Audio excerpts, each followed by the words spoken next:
Hello everyone, welcome to Linked Frequency.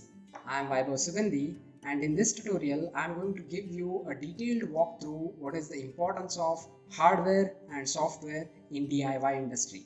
In fact, we are going to talk about what is the core role of hardware design engineer and as well as a software design engineer and what is their contribution in the design and development of any projects. Without wasting a time, let's get started.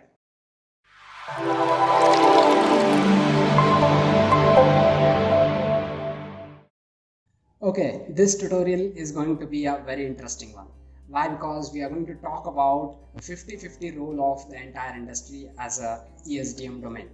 So now we are going to talk about this software and hardware. We know that there are so many engineers who are working in software domain and there are so many engineers who are working in hardware domain. I would like to ask you a couple of questions here. Have you ever seen any electronic gadget or a device which doesn't have any software inside? Or did you ever see any software running in any computer or any hardware without having electronic circuit inside? It's just not possible, right? I think you got to know the point here. If without having the operating system in our computer, it is just a dead body. And without having a computer, operating system is no use. The same way, we need to understand that hardware and software are 50-50 contribution to the entire industry. But when it comes to DIY domain, we are having a big question here. Do I need to learn software in the first place or do I need to learn hardware in the first place? My answer is both goes hand in hand. As per the requirement, as per the project, as per the requirement of entire project activity and the circuit that you are assembling, you have to choose whether you want to work with the software at this point of time or whether you want to work on the hardware at this point of time. But if I want to tell you something very specific to domain knowledge, then you have to start with hardware in the first place. Once you understand how the DIY hardware works, once you understand how exactly the circuit behaves, then you can write a program to control that circuit the way in which you want it. Say for example, you have a servo motor in front of you and you have any microcontroller or development board, say Arduino Uno development board. Then if you want to control the movement of servo motor, you need to know how to connect the servo motor with Atmega 3288P controller or Arduino Uno development board. Then you have to write a software for that microcontroller to control the signal or control the movement of that servo motor. So software and hardware are very important. Both are 50-50 contribution. When it comes to career opportunity, you can literally select to go in one of them. But both are having the equal opportunity in their own category and their broader concept. In this tutorial or in this entire course, which is Arduino for absolute beginners, we are going to walk through a different segment. However, we are not focusing on hardware much. Why? Because we don't have hardware control, whoever watching this particular video on YouTube. But we can literally teach or we can literally share our knowledge with respect to software. Hence, I personally choose to talk more on the software segment. But do remember, this software is only dependent on the hardware that we are integrating. Again, we need a hardware for continuously verifying whatever we are writing as a software. For that reason, I am using a platform called Tinkercad by Autodesk, and we are going to verify whether my circuit or whether my software is in contribution or in sync with the circuit that we are building in Tinkercad. Both are simulation, both are going to be on online only. You need a computer, you need an active internet connection, and also you need to work on designing a circuit as well as learning the writing a program for that circuit. So we are more focusing on learning the instruction set and learning the programming methodology with respect to programming of Arduino Uno development board or Arduino development boards, whichever we want to use. So in this entire tutorial, I am more focusing on Arduino programming rather than hardware. I hope you enjoyed it and I hope you learn it and I hope you implement whatever you want as a DIY project in your entire curriculum. Okay, now we are going to start working on the real environment right now. In fact, we are going to install Arduino IDE as a software in our computer, but also we are going to create our account in Tinkercad so that we can start working parallelly on Tinkercad as well as Arduino IDE. In fact, I am using Arduino IDE for the purpose of showing you how exactly environment looks like and also how the instructions are highlighted in a different color so that you can remember it very easily and you can literally recall them very easily while you are learning the entire Arduino programming language. And also, when you are working with a Tinkercad, you can literally get to know that how you can validate your code, whether it is working or not working. In fact, if you want, you can literally verify the code and you can redesign the code, and you can literally debug the code and also run the code in the same platform. So now I'm going to show you on the screen how you are going to install Arduino IDE in your computer, and also I'm going to show you how to create your first account in Tinkercad. Great. Now you can see a screen in front of you where I have Arduino.cc as a website in front of me. This is the official website of Arduino as a company from Italy, and you can literally trust this site and download whatever you want to download from this entire site. In fact, it has a huge community and very good hardware and a software support where you can literally learn anything that you want. However, right now I'm going to show you how to download Arduino IDE from this particular software platform. I'm showing you this particular website. Why? Because by the time whenever you're watching this video, you must download the latest version of Arduino IDE. So just go to the software section and then wait for the site to load you. Once you are done with that, if you land on this particular page, you can see that the latest version of Arduino IDE, which is Integrated Development Environment, is going to be 1.8.16, which is the latest version for me on this particular date. So you just need to download it for whichever the software that you are running in, or whichever the operating system that you are using. If you are using Windows 7 or later, then you can download this one. Otherwise, if you are using a Linux based, you can download whichever is comfortable, or you can go for Mac.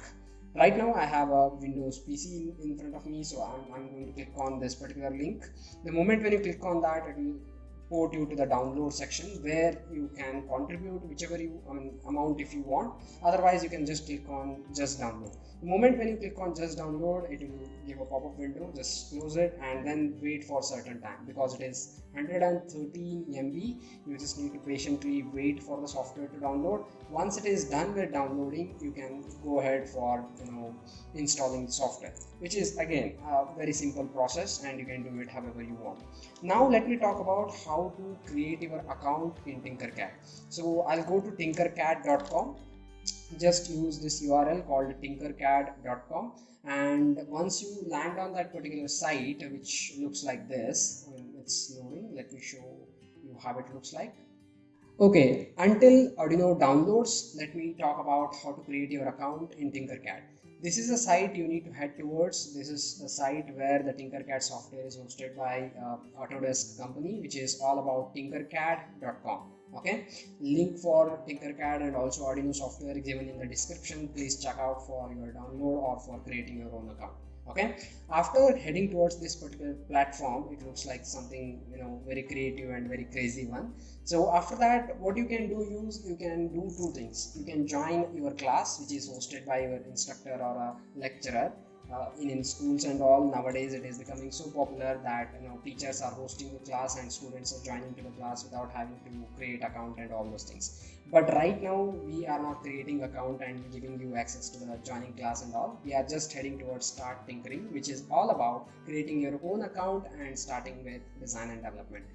What you need to do is you need to click on Join Now, because you have to create your account and then you have to log in. First of all, you have to create your personal account. Again, in this personal account, you have an option to create with a Google login or maybe your Apple login if you are having. Otherwise, you can go ahead with a different option also. Most of the time, I go ahead with a Google login only, because that is a secured one and quite easy to go ahead with. Once you click on that, it will prompt you to the another window where the Google credentials you have to enter and you have to log in. I'm going to choose my company login at this point of time, and then I'm going to wait for a certain period to see what comes next. It will create an account and it will help us to go into the login dashboard. After creating an account, what you need to do is you need to log in by yourself. Already I have created an account, but that's why it is not showing a login option to me. But for you, it will show how to log in once again. You just need to create an account and then you have to click on login. Once you click on login, it will head you towards the login page and you can just log in. It's very simple one. That's why I'm not focusing more on that. Once you are done with that, you are here. You can see that we have 4 different sections in this Tinkercad. One is 3D design, which helps you to design your 3D models if you want, and you can literally enjoy creating something in 3D design. It's your choice. If you are interested, you can literally do that. And then second option or second section is all about circuits, where we are going to create our circuit like this. You can see that there are so many circuits which I created. In fact, I deleted some of them, so now we have some circuits in front of us.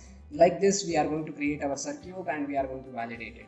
And then there is something called a code blocks, which is all about learning coding by experimenting with the code blocks. Okay, and then we have a tutorial option, which is a lesson from this Tinkercad website as a whole.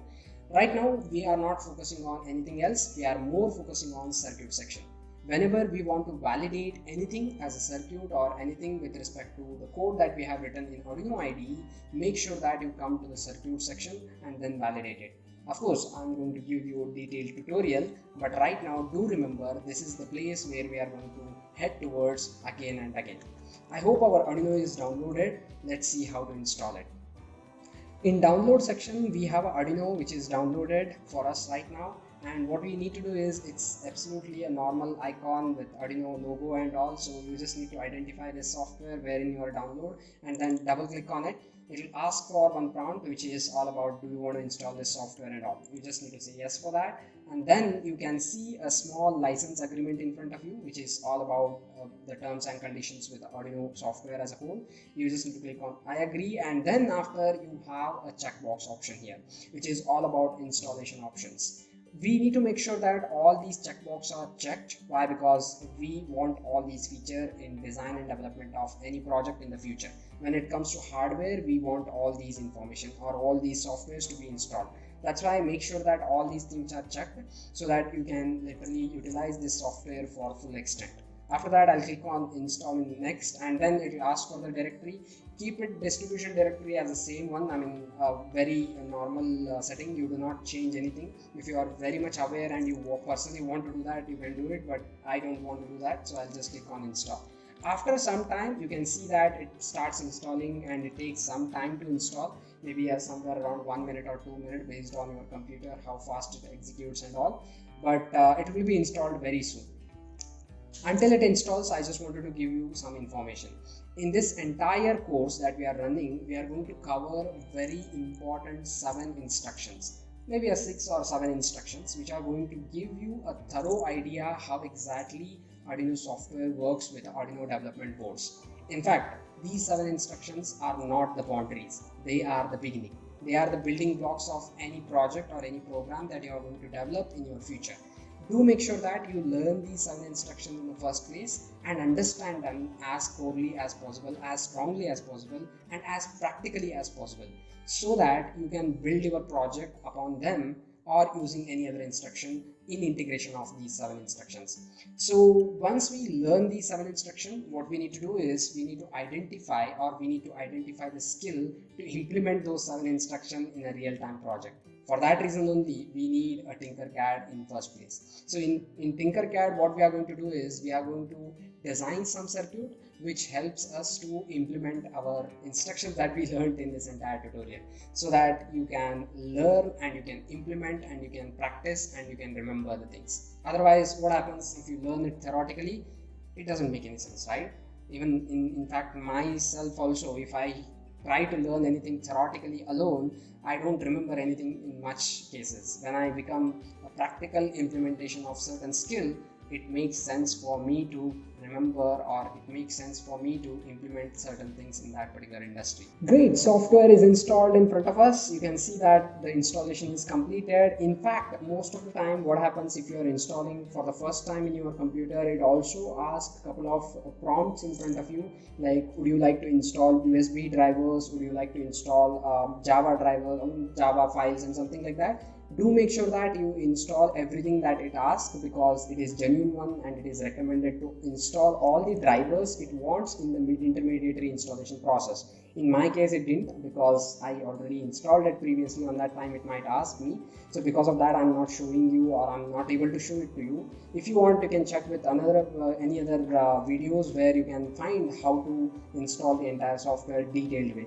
but I don't think so it is necessary, because it's just pop-up window. You just need to click on install and it will install by itself. Okay, after installing these things, you can see that there is an icon in your desktop. You can see there is a little icon in your desktop which is all about Arduino IDE.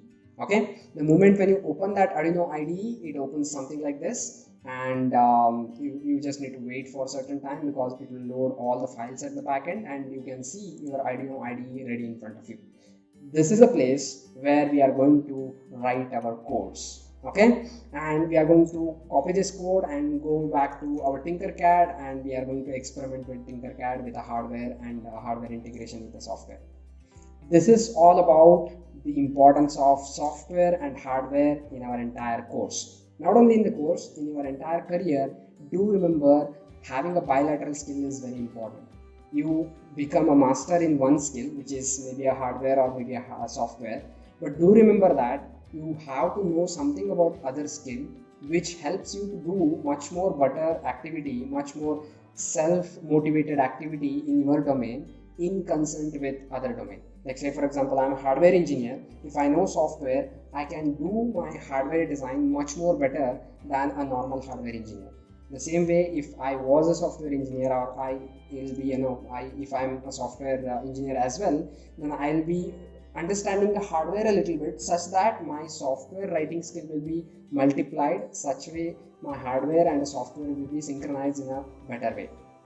Do remember, you have to understand in the whole circle, so that you can contribute or you can design your DIY project as quick as possible and as best as possible. Okay, this is all about the importance of hardware and software in a DIY industry and also ESDM industry as a whole. I hope you enjoyed the entire tutorial, and I hope you learned something from this entire tutorial. Thank you so much for watching this video. Consider subscribing to our channel Linked Frequency. Tune yourself to make a difference.